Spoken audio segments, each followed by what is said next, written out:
Alors oui, en effet, tel que mentionné, Sarah Critch, je l'ai découvert parce qu'on découvre de tout, on explore de tout. Elle est en France, une journaliste, c'est une dame dans la quarantaine et quelques, dans une dame, oui, une femme, qui, elle parlait justement que c'est une connaissance de Magali Berda, Stéphane Teboul, quand ils faisaient leur mariage. Elle a reçu une invitation aussi. C'est sûr, elle n'est pas dans la génération directe de Maïva Guénam, mais comme beaucoup d'autres, elle a reçu l'invitation et elle a désisté. Parce que ce n'est pas toute invitation qu'on accepte dans la vie. Peu importe.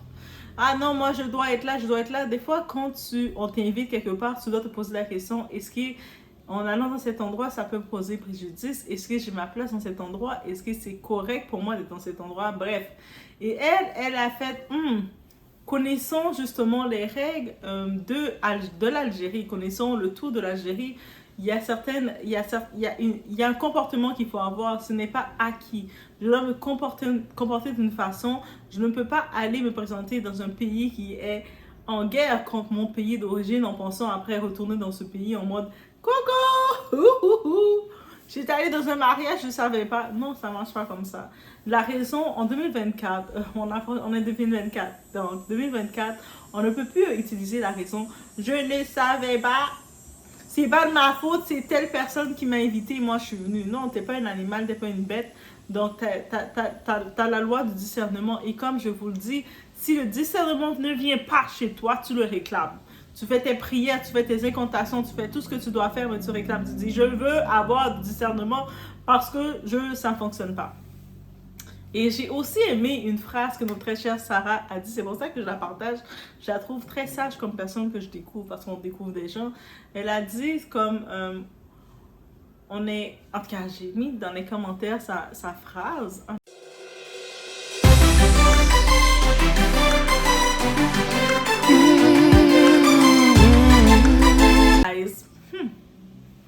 La phrase que j'ai retenue qu'elle a dit, c'est victime de ton destin, maître de ton libre arbitre. Maître de ton libre arbitre, c'est-tu ça? Maître de ton libre arbitre. Donc, c'est une phrase qui veut dire en tant que telle, comment c'est interprété. C'est comme, on n'est pas victime de son destin. Tu sais, le destin, on peut faire, on a des, en tant que tel, c'est les conséquences de nos actions. Donc, on a fait des actions, donc, que ce soit on a été complètement, on avait toutes les formations ou pas, mais les conséquences viennent. On a fait des actions, il y a des conséquences.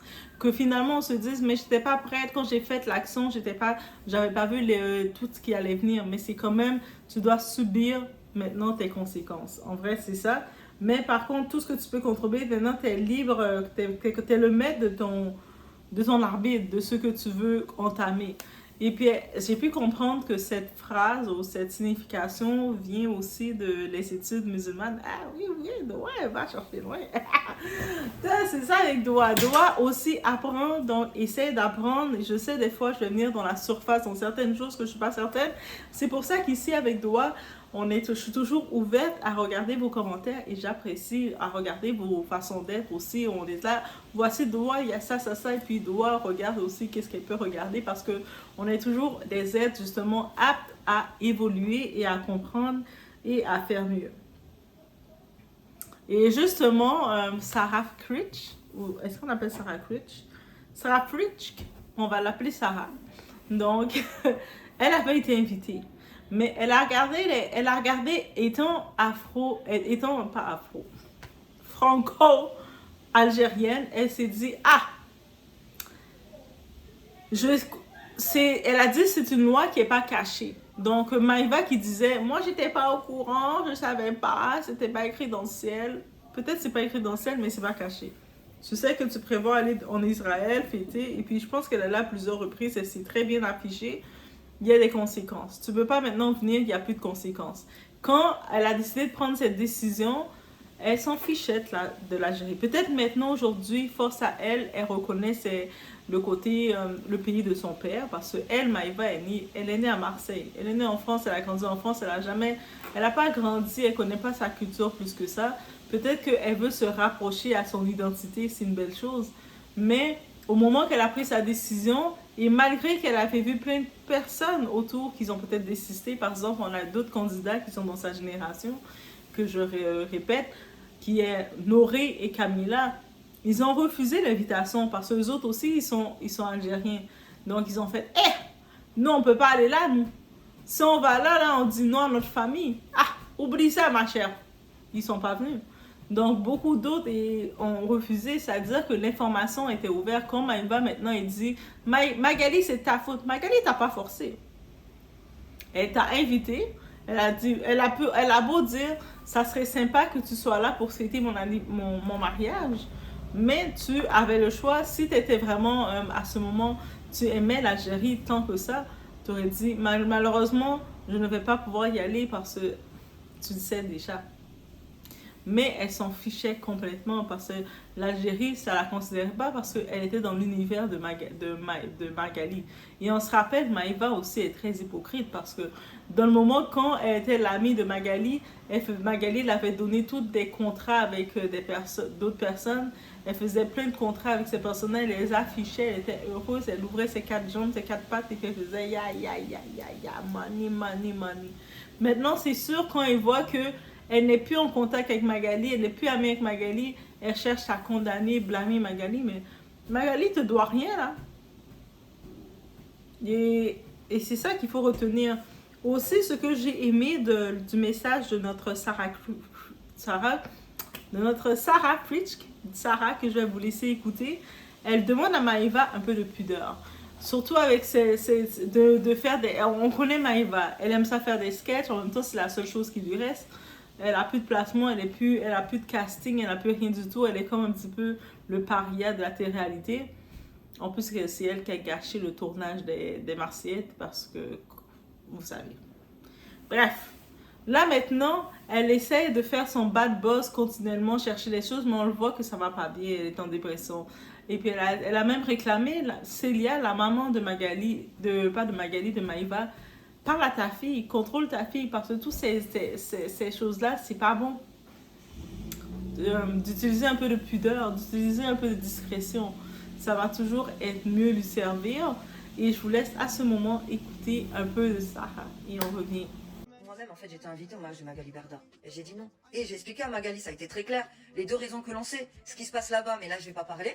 Sinon, vous savez que ma vidéo, elle va, voilà. Et l'autre, je suis franco-algérienne. Vous savez, les Algériens, non, non, non, non, non, non, non, jamais, jamais, jamais, jamais, c'est pas possible pour moi.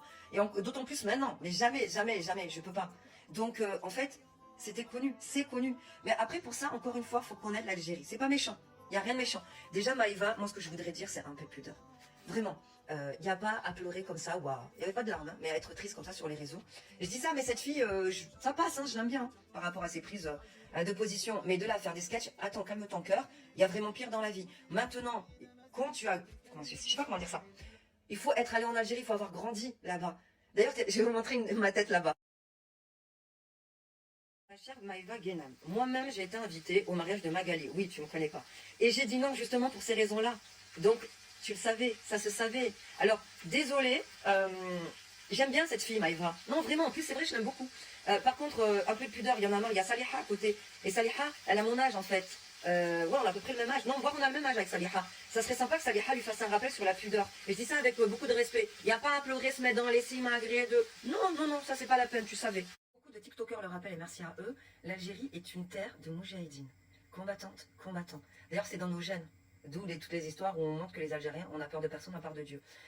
Donc, quand tu es un combattant, pour l'honneur de ton pays, en fait, il y a des choses, tu ne peux pas faire de lien avec d'autres pays qui tu t'es semblable. Il y a des choses, ce n'est pas possible. Et là, ce n'est pas possible. Si tu vas là-bas, tu ne peux pas aller en Algérie. C'est connu. Moi, c'était les deux raisons que je vous ai citées. Je ne mettrai jamais un pied là-bas. Bon, ben voilà, c'est un fait avéré, confirmé. Donc, au moment du mariage de Magali, il faut savoir que ça se savait, en fait. Il n'y a pas besoin que Magali explique A plus B égale C, c'est pas le propos. Maïva aurait dû tout simplement, si vraiment l'Algérie lui tenait à cœur, je pense que maintenant l'Algérie lui tient à cœur, soutient elle par contre. Je comprends que maintenant elle ait besoin de sa double identité. Mais en fait, tu le sais, à partir du moment, quand tu aimes l'Algérie, tu sais qu'il y a des choses possibles et des choses pas possibles. Alors, à sa décharge, elle, contrairement à des gens comme nous, elle n'a pas grandi entre la France et l'Algérie. En fait, elle a grandi qu'en France. Elle n'a jamais connu l'Algérie. Mais après, il faut se mettre à sa place. c'est une question d'identité. Donc moi, je suis désolée en tant que franco-algérienne, franco parce que je suis née là, toute ma famille est algérienne, pour moi, Maëva, c'est ma sœur, il n'y a aucun problème. Maëva est ma sœur, il n'y a pas de souci. Maintenant, il faut prendre les choses dans la bonne direction et dans le bon sens. Déjà là, il faut qu'elle se fasse soigner. Elle a besoin d'aide et d'accompagnement. Voilà, toutes les prières, voilà, pour qu'elle aille mieux. Et dans un second temps, désolée, dans un second temps, elle verra comment elle pourra un jour ou pas aller en Algérie. Tu es victime de ton destin, mais maître de ton libre arbitre, Maëva. Et là, c'est exactement le cas. Et ça, c'est en islam qu'on le dit. Oui, on peut en tant que tel prendre. Moi, je trouve que le message de Sarah avait plein de bienveillance. En tout cas, moi, je l'ai pris avec beaucoup, je dis entendu avec beaucoup de bienveillance, qu'on peut le prendre pour soi-même aussi. Donc, je vois pas qu'elle a fait ça comme coup de boss pour taper plus que ça, Maïva. C'est juste qu'elle a vu la situation. Elle-même, elle le dit, elle considère Maïva, c'est sa petite soeur, c'est sa petite soeur, c'est sa petite algérienne, sa soeur algérienne aussi.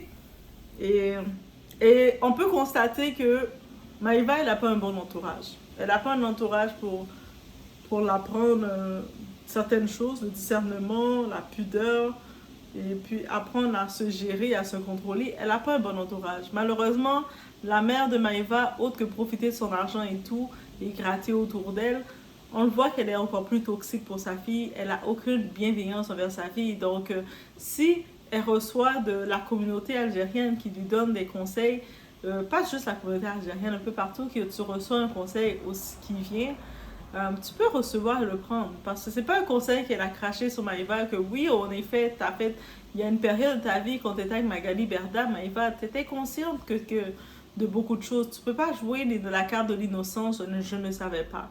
Parce qu'on a l'art de s'informer. On a l'art, avant de voyager dans un endroit, il y avait une situation, une fille actuellement qui se retrouve dans une prison en Indonésie à cause de son passeport qui expire dans 6 mois. Donc, cette fille-là, elle se retrouve là en se disant, mais je ne savais pas. C'est beau que tu ne savais pas, mais là, tu te retrouves enfermée là-bas. Et c'est ça la réalité. Donc, avant de voyager, avant de faire des décisions d'aller dans un pays ou un autre, il faut prendre le temps de s'informer et regarder, en allant là, je risque peut-être ça. Est-ce que ça en vaut le coup? Peut-être sur le coup, vous allez penser à court terme en disant, ouais, oui, ça vaut le coup de toute façon. Mais plus tard, faut pas maintenant essayer de faire des larmes, pleurer sans larmes plutôt, et en disant, et en essayant de faire pitié, dire, mais je fais pitié, donnez-moi une chance. Donc, c'est en tant que tel, c'est la réalité. Maintenant, elle lui demande d'utiliser de la pudeur dans ses émotions. Mais on comprend que Maïva, est-ce qu'elle va utiliser de la pudeur? Maïva, c'est son sketch qu'elle a, c'est son gagne-pain. C'est sûr que là, maintenant, elle en profite de gratter sur le dos de l'Algérie, gratter sur le dos de tout ça pour faire ses vues. Pour dire, oh my God, je suis privée de l'Algérie, j'ai rien fait de mal. Moi, j'étais juste en contact avec les clients que Magali me donnait. Et oui, puis je savais que c'était compromettant, mais je m'en fichais parce que je faisais mon argent. Maintenant, je ne fais plus mon argent avec Magali, donc en fin de compte, je me rends compte que j'ai besoin de vous, l'Algérie. Mais tu ne peux pas utiliser un pays, utiliser des gens à ta guise. Il faut aussi être capable d'être apte à la situation, à tes conséquences. C'est comme, et c'est une phrase, c'est important de noter ça. Donc, c'est un petit vidéo comme ça que je partage avec vous. En même temps, on peut le prendre pour nous aussi parce que j'ai bien aimé le message de cette femme. Je dis, c'est très bien sage. Il y a beaucoup de bienveillance. Donc, je vous laisse sur ce. Vous étiez chez Ladoa. It's about everything. N'hésitez pas à savoir ce que vous en pensez. Et puis, faites attention à vous. Vous décidez de voyager. Vous allez dans des pays en escale. Même si c'est des pays en escale, prenez le temps de vérifier c'est quoi qu'ils exigent et que vous avez les prérequis pour ne pas vous retrouver prise au dépourvu.